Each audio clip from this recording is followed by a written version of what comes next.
Hi, wherever you are. Hello, good morning. Let me know if you can hear me. Hello, good morning, everyone. Put something in the chat so I know you can hear me. How is everyone doing? Brilliant. I can see your emojis. Fantastic. How is everyone doing? Good, good, good. Okay, so let your friends know that we have started, your colleagues, people within your group, and anyone that is really looking to understand what is hot and what is not hot in your resume, in your portfolio, this is the place to be. I know it's Saturday, and I know that people have different. You probably have a party or something that you want to get to, but at the same time, we all have to as we're trying to have our social life, it's also important that we build our professional careers. And so we have an amazing guest for you today, a wonderful and talented, very, very super experienced. Um, Oh you my know, God. I tell you, we never bring anyone here to mentor that doesn't have more than 10, 15 years experience. And this is another showstopper. What you guys are going to be hearing today is really, really important. So don't be selfish about it. Tell other people so they could join in and we could really start to ask amazing questions. So as usual, this is brought to you guys by Tech1M. This is Tech1M Mentorship Session. And like I mentioned, we have an amazing guest by the name of Bola Abioye here today to really enlighten us and give us from our own insight and our own experience what you need to start thinking of adding into your resume. We're going to be going together back and forth on this. As you guys have questions, the whole point of being here is not to for her to answer just my questions, is to really, really answer the questions that you guys are thinking about. So in the Q&A section, I hope you guys are prepared to start asking questions as you start hearing from our guests. So without further ado, we are hoping to finish this within the hour. So without further ado, let's start and introduce our guest. Like I mentioned, for me, to me, she's like a big sister. She's someone to look up to because not only does she does amazing things in her professional world, she's also, she's someone that is an amazing entrepreneur as well as she has a very, very extremely wonderful track record within corporate United Kingdom. So I want to introduce Bola Abioye and allow her introduce herself. And trust me, she's going to be humble. But all these people, they don't know how to sing their own, loudly. And Tommy, she's please, Tommy, please, Tommy, please, Tommy, Tommy, please, so please. Yes, encourage, you know, encourage her. no, no, no, Tommy, please. Yes, Okay, so good morning, everyone. Good morning. I'm so happy to be here. Tommy, thank you. The hype was just too much, but hey, okay. Um, I would introduce myself as humbly as I can. I don't have a big resume. Don't listen to Tommy. Anyway, my name is Bola Abioye, and I've been working for the past 15 years on paper, but I think it's over 15 can anyone still hear me? And can you still hear Bola? that are not. I'm not going to add that. So let's just keep it at 15 years.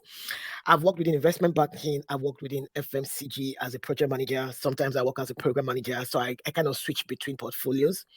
So I've been on one side of the fence, which is the job seekers, and I've also been on the other side of the fence where I already have a job. So I think I'll try my best as much as possible as I can to answer any questions that you have. And please ask me anything. I will try and I'll be very practical about it, if that's okay.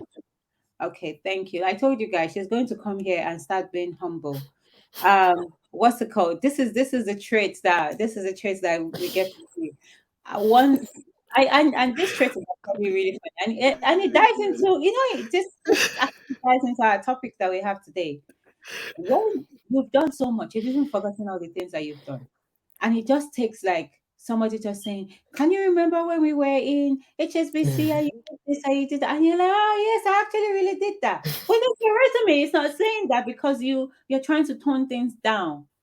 So what we want to ask today for a lot of people, because I know this is like there's this cultural aspect of writing your resume. It's always different. When I say a resume that's coming from Nigeria, I say a resume that's coming from the UK, I can tell. I say a resume that's coming from America, I can tell. Why? We all have three different traits. You see a resume that is coming from Kenya, it's very similar to the Nigerian style, but it's not even as loud as that. Then you see the one coming from, but what really, really works in the corporate industry? What exactly should we be looking at? How do we target if we are, but by the way, for those of you that are joining us, let us know where you're chatting from, because then this really helps to put a lot of things in context. So if we are, let's say I'm in the UK and I'm trying to get like a project management role, what is really, really hot right now? What exactly do I need to be putting on my CV and what is not hot? And or I'm trying to get a product designer job. It really doesn't matter what my exact role is. But then how exactly do I need to make my resume resonate to people, to say that resonate to the hiring managers for them to even consider me? Okay, I'm going to be very practical. And when I say very practical, because remember in my intro, I did mention that I've sat on the other side of the fence as a job seeker, and I've also sat on the opposite side of the fence as an interviewer. Now, this is a trick, and people, please, I'm sharing my trade secret with you, and I'm telling you that is a trade secret. Now, imagine you're looking for a window cleaner, or you're looking for a housemaid, or you're looking for an admin officer to help you with your admin work. You list out some set of roles and responsibilities, what you want them to do. So you want your cleaner to clean your house every Monday. You want your cleaner to take your children to school and bring them back every day. Those are list of your roles and responsibilities. Normally, what I would always advise any job seeker, after you've done your training and you're confident, when you want to apply for a job, you have to imagine your CV as your complimentary card. I have not met you, I don't know who you are. So I have to pick out of 200 CVs that I have on my table. I have to go through them and then call maybe 4 or 5 people for an interview. I'm not going to call 200 people for an interview. I'm only going to call 4 out of 5. Now, how would your CV stand out? I will look at my job description. So I'm looking for a project manager that has very good agile experience, that can manage issues, that can build a project plan. That is already in my job description. Now, I would expect to see those keywords in your CV. I don't care if you've been a product designer for 20 years. If I need a project manager and I can see those keywords in there, then for me, that's one stage down. And then when I interview you, that will be the next stage. So for me to actually look at your CV, I would rather prefer you have what I have in my job description as keywords on your CV.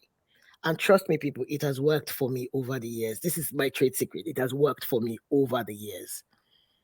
So Okay. that is what's hot. Nobody knows that, but that is the trick in the book. But you'll be surprised, because this secret that you're saying, when I was still working for you in the corporate UK, I typically do the same thing. So it's like I go on, then what was hot was JobServe and all of this sort of places. Yep. Yeah, do you understand? So I go on JobServe, and then okay, I'm trying to get like a lead business analyst role, and things like that. I look at my CV. I look at Before I even put my CV up there, and you can apply for 20 jobs at the same time. So I already look at Yeah. the 20 jobs I want to apply for. And I'm looking at the responsibilities that they have written in there. Many of times, the responsibilities of a business analyst is similar. Yeah, well, it's the same, but then there's now the domain on top of it. The So, like, domain and the industry. Yep. exactly. So the domain area on here is this, the domain area on there is that. So within that domain, there are then, like you mentioned, there are keywords that have been placed in there. And if Yep. these are things I have already done, I now look at my own CV and try to make sure that those keywords shout out. Yes. Because most of the hiring managers will probably use an ATS system, which they are using to search for keywords. And they're only going to be, first of all, looking at the CVs that have many of those keywords to even then shortlist. Are we saying the same thing? Yes, you are saying the same thing. However, there are some other traditional ways as well. So your intro, I call it my intro anyway. There could be some lay words, but for me, I call it my intro. Your intro has to be top notch. No, yes, I agree with the ATS system. However, not all hiring managers have the time to type the ATS whatever system onto your CV. They would look at your intro, which everybody popularly call your bio. Mm. So your bio is actually key. I'm not gonna have I'm not even used to the ATS system. So if I have 20 CVs in front of me, I'll just read the bio. Whatever bio stands out for me, that's what I'm So gonna what you pick. are saying is that those keywords, you will put them within your In my bio. bio, yes, I'll put them within my bio. Okay. So for Okay. That's me, that noted, works for guys. me. So I Okay. summarize the job description into my bio. That's what I do. So I look at the job description, I'll form a story around it, and that will be my bio. And I'll say Fantastic. to myself, Bola, this job, I want it and I'll get it because I know it has worked for me. I'm so confident about it because I know nobody has time to read, oh, I'm responsible for blah, blah, blah. Everybody wants to read your bio. Okay, this is Bola's CV. She's worked for over 60 years and so, so, so, so. So all the job description, all summarized into a bio, and that goes straight in. And the roles and responsibilities can come. No one's going to read that. Nobody has time to actually go into the ATS system and start typing keywords. It's actually recruiters that do that. And these days, they don't even do that anymore because of the competition that is ongoing. There's a lot of competition at the moment. Yeah, yeah. There's a talent war, and the people that are really winning this talent war are talents that know the trade secrets. Yeah. Like, and so the things that you are dropping right now, if you guys are not writing notes, I don't know what you're doing here. So please take notes because these are things that's going to you can know everything. There are some people that are first class students in everything that they do, but they still cannot progress because they don't know what is hot. They don't know how will I put it? They don't know what's happening on the streets. So right now we are giving she's Bola is coming here to express to you what exactly is happening within the street. Why she's never out of a contract. If she wants to be in another one, she knows what to do to be able to get the next one. And so it's not just because she's very skilled. Trust me, the competition is high. So you have to first already be very, very skilled. But then how do you present these things that you are doing within your CV to make sure that it's not the time to be subtle. It's the time to say, yes, this thing you are looking for, I have it, and I'm going to shout it straight away within the bio, the very summary. And that's a completely new style that you guys need to think about and see how you're going to write and structure your CV or resume, because now we are speaking American and British English. Do you I noticed that actually. I call it CV, you call it resume. see resume in America? You're like, okay, what should we call it? Because it's at the end of it, it's a global world. You just need to know what. Okay, so guys, so start putting in your questions so that we can ask. Now, while they are trying to put in their questions in here, how would you say, and thank you so much for being so open and transparent. These are things that people don't really tell people. And because once you tell people, then it's no longer your one trick pony might not really really work anymore, that sort of thing. Or at the same time, we still feel like this is also the time where there are so many jobs out there, Yeah. and there's a major talent war. So if you are skilled, if you've spent a lot of time to upskill yourself and you have the experience, all what you're now trying to do is how do you relate that experience in a structured way so that it can work. What would you think a structure of a resume should look like, especially for someone going into like an IT career? Okay. For you to get a proper structure in your CV, and this is based on my practical experience, it could work differently for other people, but what works for me, like I said earlier on, your bio is key. And then try as much as possible to reduce your CV to at least 1.5 pages. I wouldn't say 1 page, but 1.5 page, depend on your age as well. If you're under 40 in your early 30s, 1.5 should be fine. If it rolls over to 2 pages, it becomes very boring. I've had feedback in the past where people say, oh, Bola, your CV is too long. Why not try to reduce it? So what you do is you put where you've worked, 4 to 5 strong bullet points of what you've done, and that's where the bio comes in place. So once your bio is on point, then you have 4 bullet points each of where you've worked. doing different things. So you talk about the project you worked on and then a few bullet points. Because the project you've worked on as well is another key area you need to focus on. So any project you've worked on, make sure you have a clear understanding of what that project is all about, what you achieved in that project, and what the benefits are. So for example, if you say I worked on an IT legacy rollout program, that's fine. What was the budget for that program and what role did you play? 4 bullet points, reduce your Okay. CV to 1.5, and that would stand out. Your bio Okay. can take well, maybe 1.5 of your page, but it's strong. Then the projects you've worked on is very important. Try to talk about those projects because it's like you're gisting. Look at it as, let's go very informal. Imagine you're gisting your friend. Oh, I worked on that project. I did this. Oh, guess what? We made 500 million project benefits because we're able to, I don't know, review the tax system, or try to get the government to give us what we want, something along those lines. The project manager will find your CV interesting because it's like you're gisting virtually with someone you've not met. Okay. So let's get this. Let's if this is what you're saying. So you're saying I start my CV. With a strong bio. Yeah, with it. So I have my name at the top. I Yep. put in my email and my Hmm. telephone. Yep. And then I have, do I need to put in my social media? No, personally I wouldn't, but it's like I said, there's no right or wrong. I wouldn't. Okay. Then I go into my strong bio. And Yes. so with my bio, how long should the bio be? um Maybe 4 or 5 lines. Okay. And then Maybe less than a paragraph.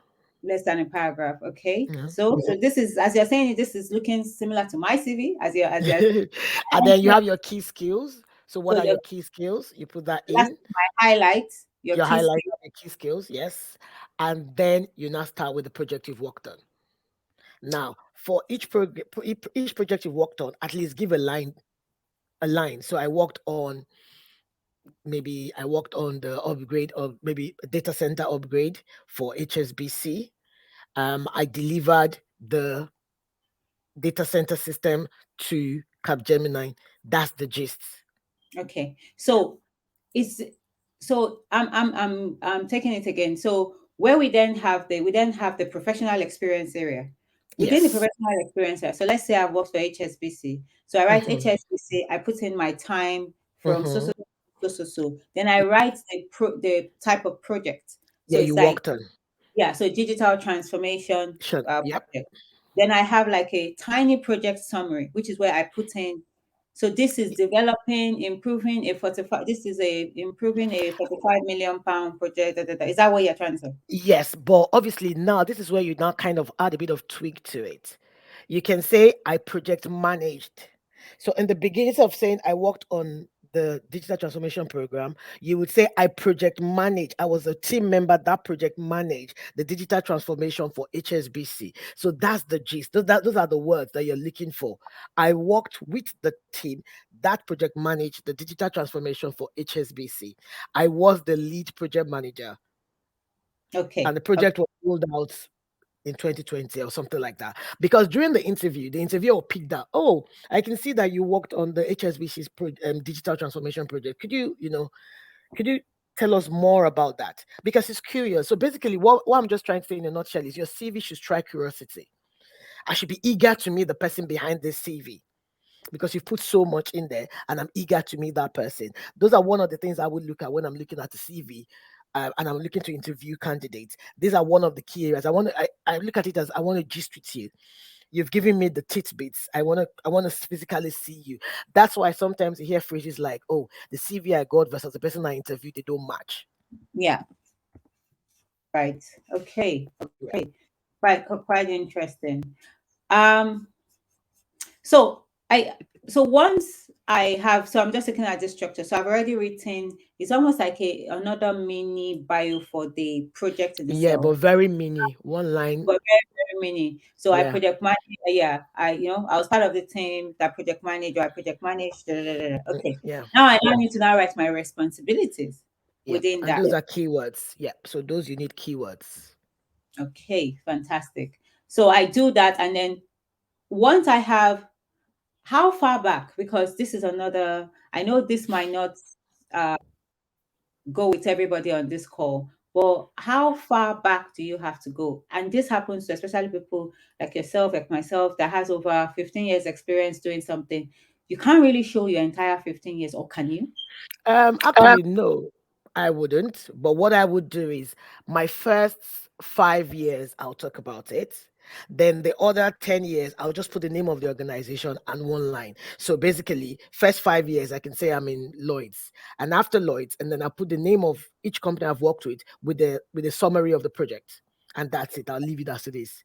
But that would show the 15 years. Right.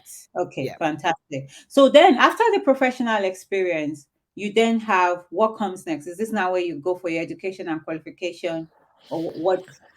Well, my personal opinion, what works for me. I just put what I've earned and the university I've been to, but I don't go detail. I don't go too detail in I have PMP, I have PMI, I have no, because that's just me. Everyone has their style. Personally, I'll just put BSc, whatever, masters in this, um, Prince two, and that's it. Yeah, Okay, and that's it. I wouldn't if I have 17 qualifications, I'm not going to put all the 17 because it might not even apply.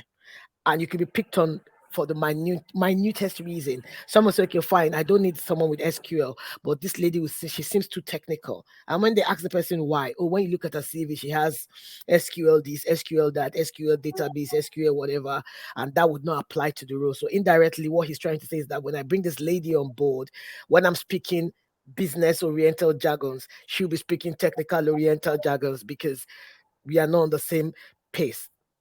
So I've learned over the years. So if I'm applying for a technical role, I bring up my technical skills. If I'm applying for a business oriented role, I just top at the business related skills. I mean related qualifications.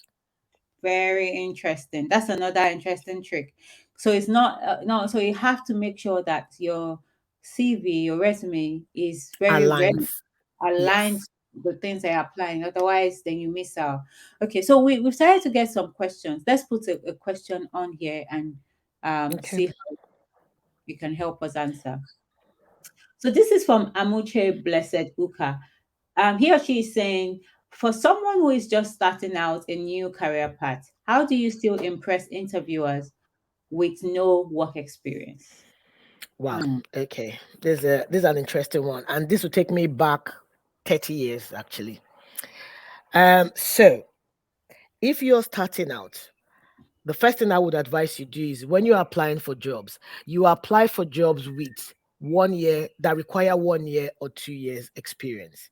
You wouldn't see a job that needs someone with 15 years and 10 years experience and you apply. Even if you lie on your CV, fine. But when you get into the interview, I will suss you out in a minute. And you Okay. don't want to do that hard work and not get picked. So there are two pathways. It's either you go in as an apprentice, so you apply for apprenticeship type jobs. So they know you have zero experience. So you only put in the experience that you have. So if, for example, you've done um, maybe a data analyst training, or you've done project management training, or you've worked in an organization that offers project management training, and you can use that as a leverage. Now, the thing is this, you do. eh, you want to apply for jobs. People say, "Yeah, I want to earn big money." Yes, you're going to earn big money, but it's pain and process. You don't just get there overnight. So it's either you apply for apprentices role or entry level jobs. There are some jobs called the entry level jobs where they require minimal or no experience from you. And it's going to be stated clearly in the job description. They say we want fresh graduates or people with zero entry level experience.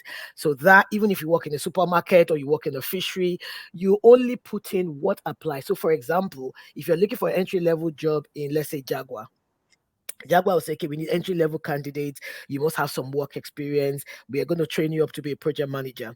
Now, if you've worked in a supermarket, you actually put there, oh yes, I've worked for Bola Supermarket. I have managed activities. So basically, what you're trying to say is you're relating because everywhere you work, everywhere, everything we do, our life is project managed. But people don't just understand it. If you work in a Mm, supermarket, you're actually project managing something. So you're taking stock, you're taking orders, you're attending to customers, you're doing accounting at the end of the day. That's project management, but you just don't understand that that's what it's called. So if you're going for an entry level job, and you know it's entry level, All you need to do is you need to just apply your day-to-day life into your CV. So you're going into Jaguar, entry level project manager or junior project manager, then Jaguar is willing to train you. You just put it there. I work for Bola Supermarket. I managed all the shop floor activities, and this includes liaising with customers, taking stock, managing accounting at the end of the day. Because obviously, when you go into the business, when Jaguar employs you, that's what you're going to do. It's just you're going to do it in a more refined and structured environment. That's just the difference. Absolutely. And this is where Tech1 and people that have gone through the Tech1M bootcamp, this is where you have an advantage. For those of you that are able to complete all the projects that we give to you, you have things that you know, all those assignments, all the things that we give to you, you have things you can put into your portfolio, you can write that you have worked on. For those of you that get all the way into finishing your capstone project and getting into a work experience for a company, automatically you now have work experience. This is the internship that she's talking about. You can now go in and be able to say that you have done this and put that on your resume. And that's gold, because without so many jobs out there, it's very difficult if they don't see that you've done it before. Nobody just wants to see someone that you are a first class in this, you are intelligent, but how practical are you when you get to the real world? And this is where everything starts to change. So absolutely, transferable skills, the things that you have learned before, you need to figure out a way to still align them in there, but go for your own entry level sort of role. And that is what Bola is echoing here today. I know that for those people that are, for people that have done like software engineering, and they maybe before then they used to be like a shopkeeper, like you mentioned, how would they transfer software engineering? They're not, now they are now writing codes. And before, what they were basically doing is they were pretty much taking things, working in a store. But then they've gone for training, and within that training, they have given them a lot of homeworks. They have given them a lot of projects that they had to work on and actually write codes with other people. What would you think that they should be putting on that resume? So for me, what I would advise that they put on their resume is the practical work that's been done. So yes, I'm a shopkeeper up until 2000 or 2001.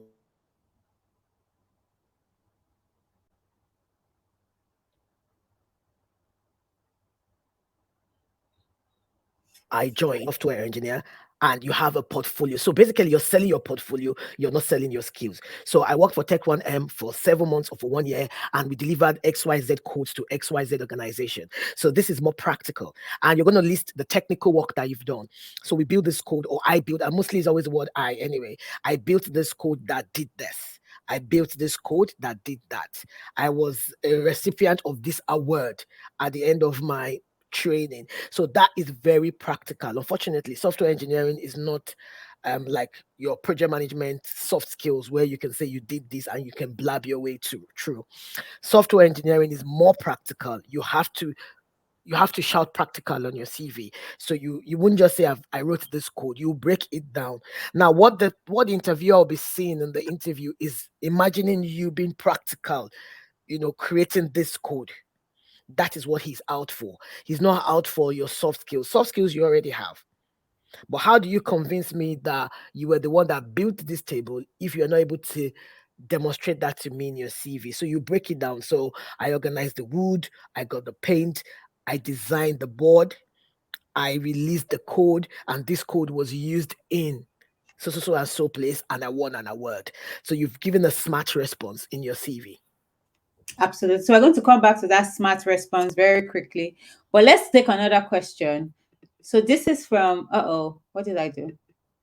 This is from Jarvis Joshua. He's saying, what will be your resume advice for college students seeking internship? Wow, okay. This is an interesting one. Um, from my experience, students in university, okay, I have a 17-year-old, and I'll start with my son. I have a 17-year-old, and anytime he's on holiday, I make sure he goes to my friends who have so I have friends who are lawyers, I have friends who own GP surgeries. So what I do is during his holiday, I make sure instead of going on holiday, he works in the GP surgery. GP surgery means the doctors well, I don't know, GP surgery General anyway. practitioner. Yeah. So GP surgeries have like mini hospitals, I will call them. So I get my son to work there to get practical experience. I get him to work in a law firm. And I can tell you this, whenever he comes back home, and then in an accountancy firm as well, whenever I come back to him, I say, oh, Adi, how did you find the law firm? He can tell me the difference. So in the law firm, they lock him in the back room and he's sorting out files. In the accountant's office, they gave him a laptop to manage some management accounting somewhere. And in the GP surgery, he sits with the medical receptionist and attends to patients. Now, that's three different things. And those things will go on his CV. And obviously, they give him what we call letter of referrals. So whenever he's done with them, they give him a letter of appreciation and a letter of referrals. So I've started building his CV based on those practical work experience. Now, when we roll that in through to college, he's had at least in between, we could say 1 year of here and there, like we call it. So 1 year management accounting, inclusive of working the GP surgery. He's built a resume. Now, if you're seeking internship, where are you seeking internship? You might decide tomorrow that, okay, fine, I want to seek internship in a hospital to work as a hospital administrator. He has something to fall back on. He doesn't have too much experience, but at least he knows what it is to attend to patients. He knows one or two medical jargons that he can talk about and add to his resume or have as part of a conversation when he's being interviewed. So what am I trying to say in a nutshell? When you are in college or en route to college, I would suggest you do a lot of voluntary work in different places so that you have something to put on your CV. You Please tell can't them. expect manna would not fall from heaven. No one is going to hand. Gone are the days where people hand you jobs on a platter of gold. These days, you have to fight for it by every means possible. And as a parent, I start young as well. So I do that for my children because I know it's a tough world out there. So my advice is if you didn't do anything before you joined the university, fine. When you get into the university or college, join all the college associations, be their student union president, try to work in the school library. All this will go as brownie points on your CV. You as in, I can't even me. I've just learned something right now. I don't have a 17-year-old, but I know that already. My head is already. Ha ha ha. How early do you start them? Well, What's I going on? started from 15. So you Because have to. yeah, you absolutely have to. And this is it depends on. And so yesterday we had a session, and it was very. It's you're saying very very similar thing to what Kola was saying yesterday as well. And this is basically everything you want in life, you have to fight for it. And it's not just going to fall on your laps if you don't put in the No. effort. So when you're on holidays, you can either spend time listening to Olamide from morning to like or Ashake, or you can decide to go and figure out. You can Like I tell decide, my son, Ashake has made his money. Make hey, tell yours. them. Or you can decide to say, what am I going to do? Yes, I'm not saying don't have fun. No. Or you still have to have fun. It's part of life. But then understand where you are part time. It's like, and you have some people, we have offering 77 people work experiences as we speak. And some Wow. of them are Um, asking, are they going to pay me? And I'm like, are you kidding me? You no, should be don't paying pay. me. See how hard it is to organize these sort of things together. But I'm trying to say that, and I like the fact that you're echoing that. It's just you have to give when you are young. You have to give when you're just starting out so that you can reap a whole lot in the future. And that giving of your time, because you don't have anything to offer. All you have to offer is your time. They are going to pour in things into you that will then allow you to have something in your portfolio within your CV to say that this is what I have done. This is the experience, however little. So, like she was talking about her son, if Ade goes into if he decides that he's going into a hospital tomorrow and I apply for a hospital, and we are the same age, they will pick him over me. Why? He has however little time he has spent there, he has seen files that I haven't seen. All I have seen is just things that they've written on the within my textbooks. But he has seen things that are practical. So we can't, for any time you have, okay, we've lost Bola, for any time you have any opportunity to get practical experience, forget about money. Take it. Once you now know that you know the things that you are now good enough. Now you start to see the money pouring out. So some of you can be lucky to get the ones that people will pay you for from the beginning. But then if you really want a specific area, a specific niche, and they are giving you that opportunity, take it and pour your best out of it so that you could get very, very good references at the end of the day and stand out. Stand out. That's what this is all about. So we've lost Bola, but I'm sure that she'll join us back very, very shortly. Sorry, I do apologize. I don't know what happened there. No, that's fine. We can't see your beautiful face anymore. Okay. Sorry, guys. I don't know what happened. I don't know. Technology, I Okay. guess. So let's go into another question. Um how do we put those keywords in our experience? Can we get a sample? Omojola Additional is asking. Hmm. Okay. Well, Omojala, the keywords you get them. So if you go, I don't know what job sites you go in. I use JobServe, eFinancial Experience, Total Jobs. When you get these keywords when you want to apply for a job, so I would advise that one, read the job description properly. Imagine yourself doing the job already, and then you read the bullet points in the job description. That is where you get the keyword. So, i.e., we need a project support officer who will be managing our governance meetings. So, what is the keyword here? Governance meetings. So that's how you get it out. We need a project support officer that would support business stakeholders to deliver their program initiatives. What is the keyword here? Support stakeholders. So I am responsible for supporting stakeholders and ensuring that they deliver to the project initiatives. That is what to be your bullet point.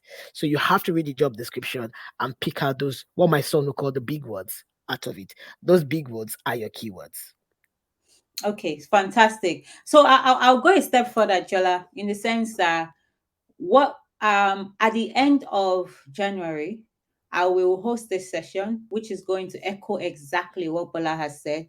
But this time around, I will use my CV and a sample CV or a sample CV, so I don't put myself completely out there. Um, as so that you could see how you can really do this. And this is going to be a live class that we are going to make very, very practical. So you are taking all this knowledge now. You already need to have your own CV as at the time we are going to do this, so that the things that we are showing, you see wherever you're making mistakes and you can correct it. So this is something that based on what you guys are asking and based on this conversation today, I think it would be nice to show that, and we'll be showing that at the end of January. So watch out for that. Yeah. Okay, so let's go into another question. So this is Eswa. Eswa is asking, when my resume is too long and wordy, how do I cut it down efficiently? I think Mm. this goes into another question. How long should your resume be? Like I mentioned earlier on, your CV shouldn't be more than 1.5 pages, depending on your age. I feel if you're less than 30, 1 page is fine. If you're over 30, I'm using the age bridge because I would assume that you've worked in so many places between 25 to 40. You wouldn't put everything on your CV. But if you're below 30, I think 1 page should be fine. It's not the quantity of the words, it's the quality of what's on your CV. I can look at a 1 pager CV and pick that person, then look at the 3 pager CV and I'll just put it in the bin. Nobody, because the thing is this, people's attention span is 30 minutes max. When you're in meetings, if you notice after 30 minutes, you switch off and you switch back on. So if I have to look at 4 resumes within 30 minutes, I'm not going to sit down and spend 15 minutes reading a 3 page resume. And the reason why I'm reading your resume is because I don't want you to feel cheated. I want to make sure that I've looked at everyone's CV properly before I decide on who I'm going to interview. So if you give me a 1 page CV that is very crunchy, straight to the point, and no grammatical error or at least 1% grammatical error, then yes, I can look at it. But I don't want to look at a 3 page CV that has loads of grammatical error, no fineness to it, bio is zero. I wouldn't read it for more than 3 minutes. I'll bin it. Right. Okay. So I think that school of thoughts must be something that is new, and what's it called right now? because so many people are trying to get people's attention. So you want to, there's no point in faffing about. You want to go straight to the point and use as much punchy things as possible. Try to, based on what you're saying, try to keep your CV to an average of 2 pages, and Yeah. make it in a way that, the things that they're looking for, they can see right in front of their eyes. Fantastic. So let's go into another question. Esra, if that answered your question, please let us know in the chat. If it didn't, ask another one so that we can basically answer this very well, and Bola can do justice to it. So Bola, this is another one for you. Is there any rule when selecting the experience listed on the CV? Is there any rule? Mm, There, it's subjective. There's no fast and hard rule. So every interviewer or every individual have what they mentally want to see in someone's CV. So it's very subjective. I would, for for me, being very practical, the experience I want to see is what I'm actually looking for in my job description. So if I say I need a cleaner with some certain set of attributes, I'll be looking for those attributes in the CV. But that's me. Some people will just take someone's CV and say, "Oh, she sounds very funny. Her bio sounds very funny. I can't wait to meet her." I've had an interviewer, tell me on the phone that, "Oh, Bola, your bio is quite funny, and I was looking forward to chatting with you." So, but right. that's yeah. So it's really how much you sell yourself So it's like bring your personality into your into your CV. CV. Yeah. This person doesn't know you. All they're going by is this 2 page that you have given to them. What exactly do you want to portray? You want to portray that you are someone that is cool to be with, you're a team player, you can collaborate, you're a professional, you are exactly what they need in the organization to be able to fulfill whatever project that they are trying to work on. So you need to figure out how to convey that in within those 2 pages. And Bola has given us a structure that we should go by. So you just need to remember that structure and make sure that all of that is in there. Try to find the keywords that they are pointing out. These are the required things, these are the essential things, and ensure that they are loud on your CV right at the top. So another question that has been upvoted is from Yemi Yo. Yemi, is your last name? Anyway, let's Yeah, me you. How do one without any except for internship is about a winning resume, at least for entry junior level role. Mm. Okay, so you do not have any experience except for your internship experience. So if I read this correctly, if you want to apply for a junior level role, you're applying for a junior level role based on what you've already done during your internship, or are you trying to say a different area? So what I mean is during your internship, you worked as a data analyst. Now you want to work as a junior project manager. Is this something you can do with your resume? Is that your question? Am I getting that right? I'm reading the same thing. I feel that that's kind of like what he's saying. So let's say Okay. he has learned as a data analyst. He's now gotten an internship as a data analyst for a short period. Now he Okay. wants to go into a junior or entry level role as either a data analyst or a project support analyst do you understand? Like Oh, how yes. does he present that? Okay. Okay, so obviously you're on the right path if you've interned as a data analyst and now you want to go in as an entry level data analyst. You have the flow already because you already have some practical experience. I would also assume that you've done some maybe data certification training because what I would think as an interviewer is yes, you've been an intern for 2 years with let's say Tech1M, and now you want to move from Tech1M to the other arm of Tech1M, which is for maybe for professionals. The question Tommy will ask you is, what professional experience do you have? Now she knows you have the practical experience because you interned in an organization. However, have you improved yourself by doing informatica data certification courses and pass the exams? So that will not be your leverage. So when you're doing your bio or writing your bio, you write things like, I was an internship for the past 2 years with Tech IM. Because I want to progress in my career, I have now done a certification with Informatica. I've had data analyst stage one. I'm now currently working on my data analyst stage two certification. And I'm hoping that by the end of the year, I should be a fully qualified data certified analyst. Now, if I see that bio, I see progression. Hmm. So you've progressed in your chosen field. That's one. You've obtained practical experience. That is two. Now you're hungry. You want to move forward. You've done your exams and you've passed them. So for me, if you demonstrate this in your CV, I don't see any reason why I won't call you for an interview. So that's So how I this look at it. So this go by what we're saying earlier, which is make yourself stand out. How do you stand out? So you are not the only one that has done the work experience. Other people has done the work experience in data analysis, and they are also trying to get this job. How do you stand out? You stand out by bringing additional. So this additional, like what I saying, it could be that you have now gone to take some exam, or you are actually in progress of taking the you maybe you haven't even sat the exam yet, but then this is in view. You put it in there and you're like in brackets, this particular certificate is in view. You get you will have had it by so Mm, date. yep. That as well makes them understand that okay, it's not just relenting and just saying that this person is standing out because they are looking at this thing, they are working towards this sort of certification. So yeah, so thanks for that. So I think that was a very, very good question. I'll put another one on stage. We only have just 5 more minutes, guys, and there's a whole lot of questions here. So let's see how many we can still get into. So Awal Quadri is asking, is it advisable to include irrelevant qualification in your CV? For example, studied biology as an undergrad, but transitioned into data analysis. Very good question. What would you think, Bola? Okay, I think she's frozen. I'm here. I can hear you. Okay.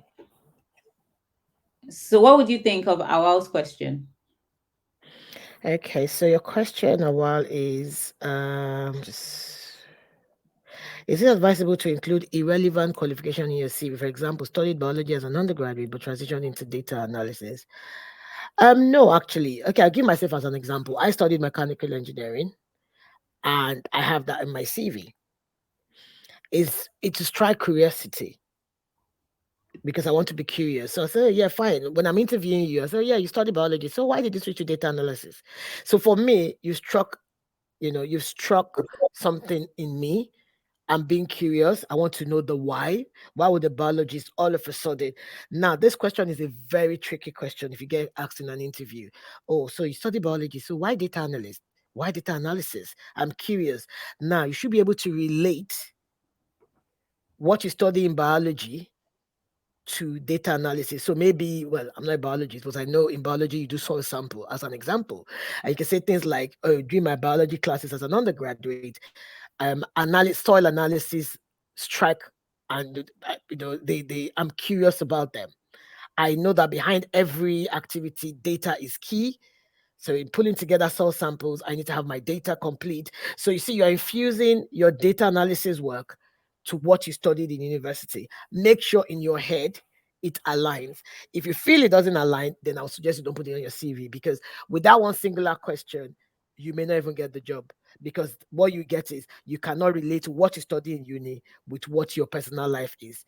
And data, as you know, data is the new gold mine. Anything you do now, any profession you go into, there's always an element to data. Even as a hairdresser, there's always an element of data because you could be called upon to give data of all the people that have walked into your shop to get their hair done. That is data. As in your answer to that is just wow. And I could see the emojis going up already because this is something that happens to a whole lot of people. Hardly will you speak to someone, especially except really, how do you really speak to if you bring 10 people, like five of them will follow a career path that is different from what they studied in their undergrad. Yep. It's about telling a compelling story because we all have a story. If you take anybody today, what is your story? Why are you doing what you're doing? You're coming from somewhere. Why exactly did you transition? It's about telling that story in such a compelling way that allows the person, the hiring manager, understand that this person has a path. And so, what are the things that whatever you have been taught, even the 1+1 we were taught when we were in kindergarten, everything is relevant. You start to see it, everything starts to connect the dots. But how do you tell that compelling story? And that's what you've just told us right now. and you gave that, you not being a biologist, but still understanding soil sample. I don't understand. I know that you are probably one of FICO in school. I didn't. Wow. But still understanding that, okay, there you definitely gather data from somewhere. It's about finding the practical part. And I love that answer. And this is what you guys need to do. You need to tell a very compelling story that makes people say, oh, wow, all right, there's a reason why this person has taken this action. And I can resonate with that. So thank you so much for that, Bola. No Oh my problem. God. I think we are going to overrun because this is coming. I hope you have time. I'll Um, try. okay, let's quickly put this one on. Should you had career gaps in your CV?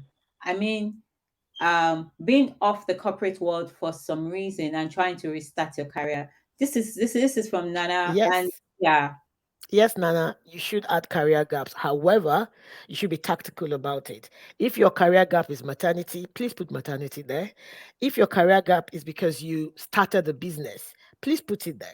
I've had someone who said, "Oh, um, I took 2 years out of my working life because I want to start selling organic creams," and that's and the interviewer was curious to know.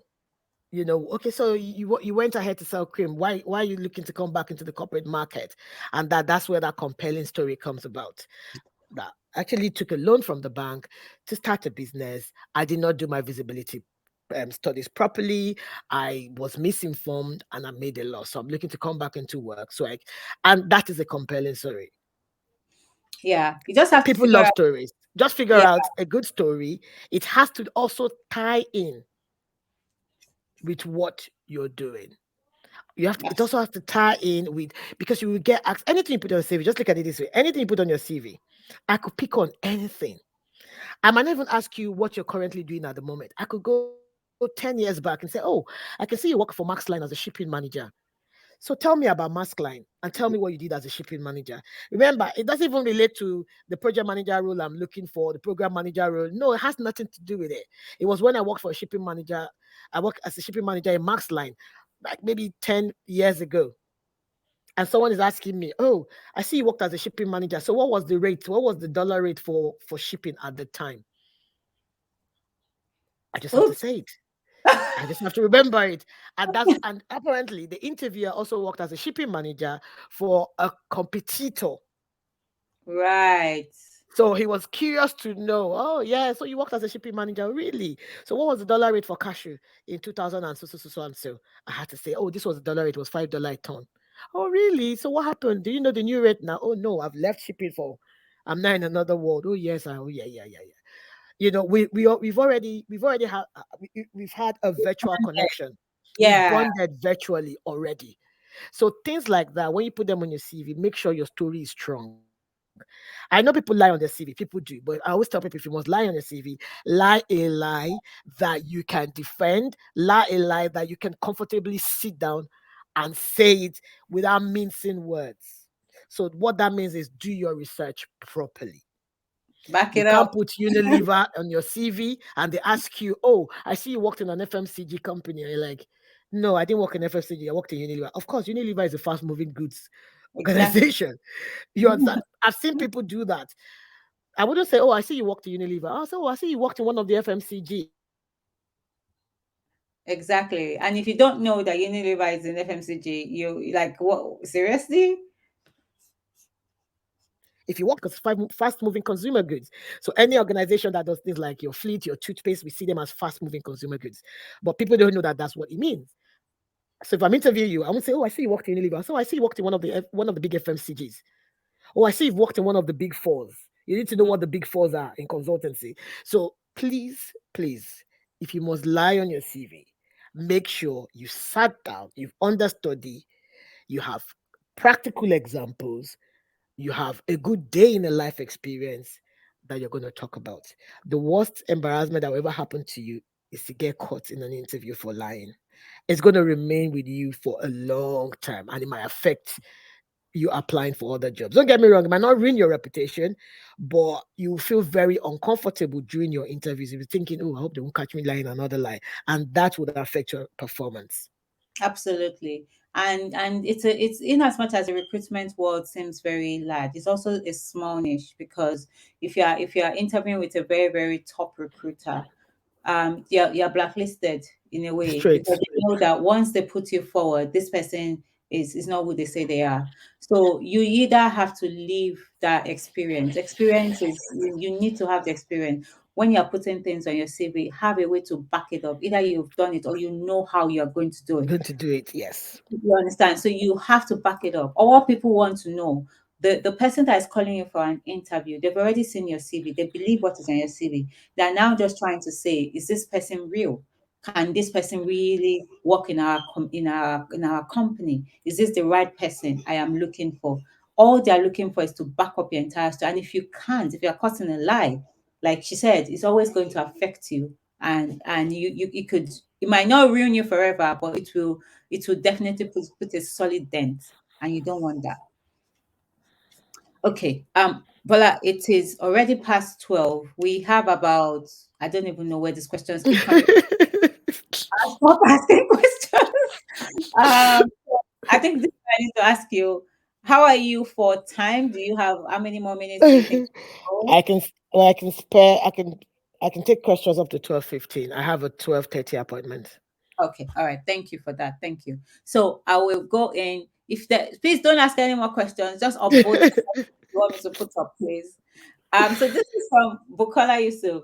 In situation Okay. when you don't have an idea of what the organization you work with makes on a certain project, how do Okay. you state a value? Will it be acceptable to guess a figure at this point? So this is, the one you were talking about, oh, a 45 million pound project. I think this is what she's asking. Well, if you work on it, well, I don't know about you, but if you work on a project, you have your project business case if it's for a government organization, and if it's for a banking industry, you would have the project scope document, and the cost is going to be there. No one is ever going to release money for a project without proper structure. You're going to go through startup sessions. You're going to go through project networking and project build, and you have scope documents. You go through the board to get approval. So I am sure you would have an idea. But let's assume you want to shoot blind. You don't have an idea. Depending on the size of the organization. So if you're working for a charity organization, you know that charities don't have money. So if you put 45 million pounds on a charity, that's a no-no. Most charities I know, their projects go into thousands. So they work in thousands. If you work Mm, for HSBC, it goes in millions. You can take a wild guess. So when I mean take a wild guess, you're taking a wild guess that you know you'll not be faltered on. So if I see HSBC, if I see Capgemini, if I see Barclays and you put 45 million, I won't even question you. But if I see Save the Children and you put 45 million, I'm going to query. okay, all right. But I also see where this question is coming from. For people that are working in like startups, that are people that are working in like, 2 small million, organization. 2 million, 3 million, fine. Yeah, but then you could also go in a different way. Well, Bola, correct me if I'm wrong here. You could say that, so we worked on this project. I worked on this project for a company that is valued at, and take a wild Yes. look at the valuation of the Yeah. company. You Yeah, you're understand? right. Yeah, So that can you could do also that. help. Yeah, Yeah, for that people. could also help. Yes, that's if you're coming in via a consultancy route. If you're portraying on your CV that your organization was a consultancy, then yes, that would work. And that's one tip that I need to tell everybody as well. If you know you want to like raise your bar or you want to inflate numbers, go through the consultancy route. So, for example, you say you work for Tech1M. Tech1M is has some projects they're working on for Capgemini or they're working on for Barclays, they're working on for Schroders. Yes, you can say Tech1M worked on a project with a value of 100 million for Schroder because Schroder is big. So if you say Schroder 100 million, it's fantastically possible because it's a global organization. So global organizations tend to get huge budgets for their project because they do big things. Like we say, they do big digital transformation program. They have very high appetite for risk. But small startup or charity organizations, it will be very difficult to actually and put a huge budget to it. So you just have to, maybe because I'm experienced, so I'm taking it from a practical perspective. But if Yeah, you are inexperienced, I would suggest you do a research. So if you want to put Save the Children on your CV, of course, go and research about Save the Children. It's there. Our press release, where we are today, they have it on their website. You can actually see how much they made in a year. That's exactly. why research is important. When you type Save the Children, they'll tell welcome to Save the Children, meet our board of directors, meet what we this is what we made this year. This is our press release. It's there, black and white. So Yeah. if you must lift numbers, research about the organization. You don't just lift numbers based on assumptions. No. Yeah. So okay. So I hope those sort of ways, in terms of, make sure you do your research and put in, and if you're working for companies that are already large and or charity organizations, research them and put in those sort of figures in there. It helps the people understand how large they are, because sometimes those names are not, if it's not a big Fortune 100 name, they might not even really know them. But then Yeah. putting those numbers behind it helps. If you're working for like a startup, say like Tedbury, and you really do not know the size of what's the project that you've worked on is, then what you can do is that the valuation of Tedbury, so worked on multiple projects for, within a consultancy, value that, do you understand? So Yeah, so that covers your back. yeah, do you understand? So that would Yeah. help you look at what the competitors of these people, what are they valued at? If you can, and based on that, you have an estimate of what that could be, and that can go onto your CV. Okay, Yeah, so you're we are, right. yeah, we are getting on to this 12:15 quickly. So let me stop talking and let Bola do the talking. I'm not going to take another question from Sadiq. Wait, I'm trying to find people that I haven't asked any question. Okay, this is a new one.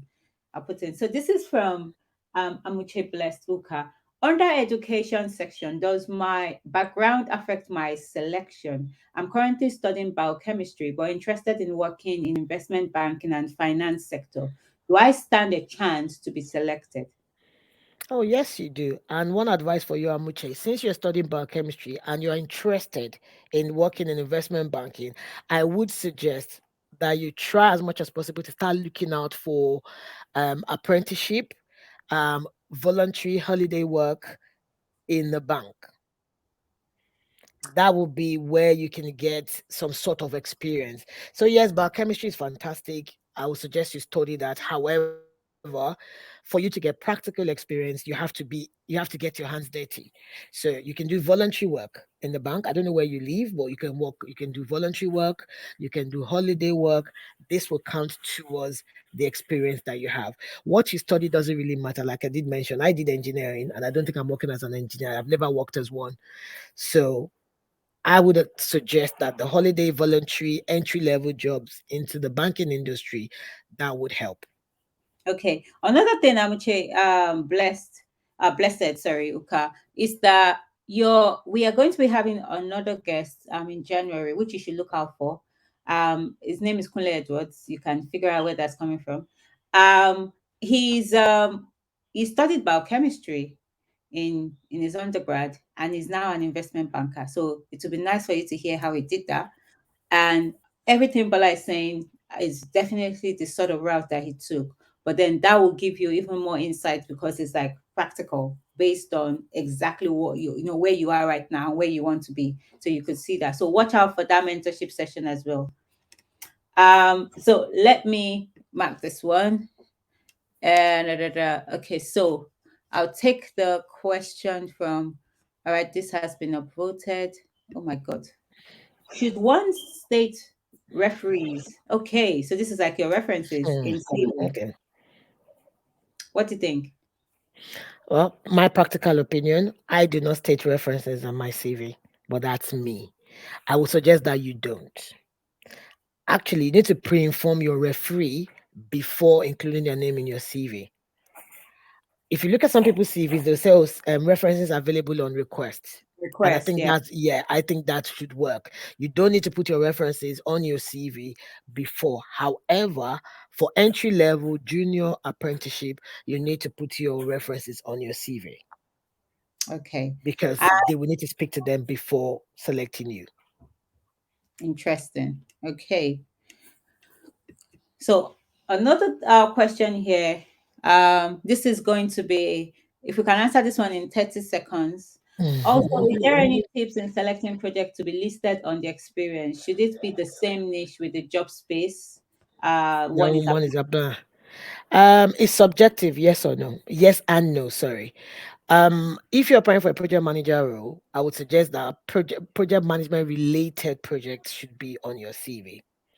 If you're applying for a software engineering role, then that will cut across different areas because you're now being very practical. You could build a code for a hospital today and then tomorrow build a code for a car manufacturing company. That is not I would say that do not require an alignment because it's practical.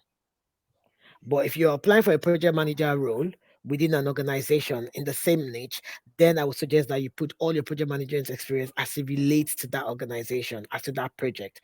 Project management is dynamic, so it's not one size fits all. It's a methodology. You pick what suits you. So I can decide today that I work in NHS as a project manager, and everything I'm working on that project is relating to European medicines. So I'm delivering a project relating to European medicines. Whereas if I work in a bank, I'm working on a digital transformation program as a project manager. It all aligns. What you're delivering is, yeah, it all has, so basically it has a beginning and it has a deliverable. fantastic. So let's take this as the last question. What's your Oh dear. advice to staying motivated during difficult times developing your tech career? Oh dear. My mom used to say, nothing good comes easy. I would suggest the only way to stay motivated when you're building your career is to join a lot of webinars, listen to a lot of podcasts from people who've done it before. You draw your motivation off them. Webinars are quite key, they're very important. Attend a lot of webinars, attend a lot of networking sessions. And when you go to networking sessions, please don't keep quiet. You have to mingle with people. You'll be surprised that you meet that one odd person in your networking event that would be that catalyst you need to grow. And obviously, above all, remain humble. When people advise you or say, oh, what you've done in your CV is not right, take constructive criticism in good faith. Do not react to it. Even if you're not going to take the advice, pretend as if you're going to take it, encourage the person. You will learn one or two things. For me, humility is key. We learn every day, we grow every day. Your son can actually tell you what to do on your CV. You'll be shocked. Maybe you have a conversation with, well, I'm looking at my CV. I don't think mom, let me read it. You should have changed this word, mom, because my teacher said so. That when he was applying for a job 20 years ago, he used this phrase and he got this job. And you tried, and that could be your eureka moment. So I think humility is key. You have to be teachable. You have to be humble. You have to be willing to learn, and you have to be willing to network. As in, I couldn't have said it any better. Bola, thank you so so much. This has been an incredible session. You guys, please show Bola so much love in your comments, in your emojis, if you think this has been valuable for you. I have learned a whole lot from it as well, and I'm sure that a lot of people that are listening have learned so many things that will allow them. And I think you broke it down very very practically.